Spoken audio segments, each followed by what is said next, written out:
Son premier roman, La vraie vie, en 2018, avait fait l'effet d'une petite bombe par l'engouement médiatique qui avait suivi la sortie du livre. Avec cette histoire racontée par une enfant d'une famille ordinaire dans un quartier pavillonnaire face à un drame et un secret sordide, Adeline Dieudonné avait tout de suite marqué les esprits par l'originalité du propos et la pertinence du ton, usant d'un style à la fois cru et littéraire, poétique et cauchemardesque pour aborder des thématiques contemporaines. Succès critique et public, le livre avait notamment reçu le prix Renaudot des lycéens.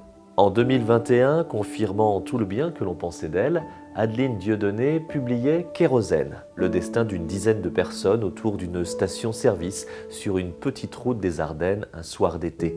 Un roman surnaturel à la fois drôle et cynique sur l'absurdité de notre monde. Et voici enfin le nouveau roman d'Adeline Dieudonné, sobrement titré Reste. Reste, c'est sans doute l'injonction ou la supplication à laquelle la narratrice souhaiterait que réponde son amant, appelé M. Mais celui-ci est mort, subitement, dans ce chalet isolé près d'un lac, là où ce couple illégitime avait choisi de passer quelques jours.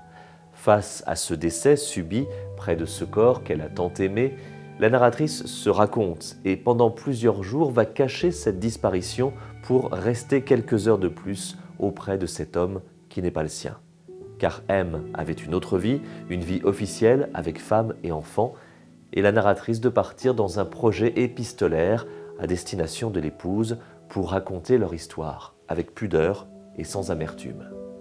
Une fois encore, Adeline Dieudonné fait mouche. Dans ce chalet, dans cette nature apaisante, on fait corps avec la narratrice, aux prises, avec ses doutes, avec ses angoisses, son chagrin, son avenir avorté. Qui est-on réellement quand on vit un amour caché?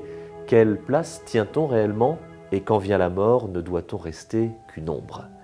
L'écriture est belle, saisissante, sans doute moins cynique que les précédents titres de l'auteur, une écriture fortement marquée par l'environnement naturel dans lequel l'intrigue se noue. À travers le portrait d'une femme à l'entrée de la quarantaine qui a vécu l'amour sous toutes ses formes et tous ses drames, Adeline Dieudonné évoque aussi des thèmes d'actualité qui font écho à ceux qu'elle a déjà pu aborder dans ses précédents titres. Et si l'auteur se défend de toute prise de position, de tout militantisme, reste néanmoins que ces histoires interpellent et incitent à la réflexion. Voilà donc une histoire d'amour hors norme, les derniers jours d'une passion cachée entre folie et lucidité, une histoire d'amour dans laquelle on se laisse entraîner sans jugement ni morale. Il n'y a là que le lecteur face à une femme qui vient de perdre l'homme qu'elle aime et qui cherche à partager son chagrin. Ce livre est un coup de cœur, c'est le nouveau titre d'Adeline Dieudonné, ça s'appelle Reste et le livre est publié aux éditions de l'Iconoclaste.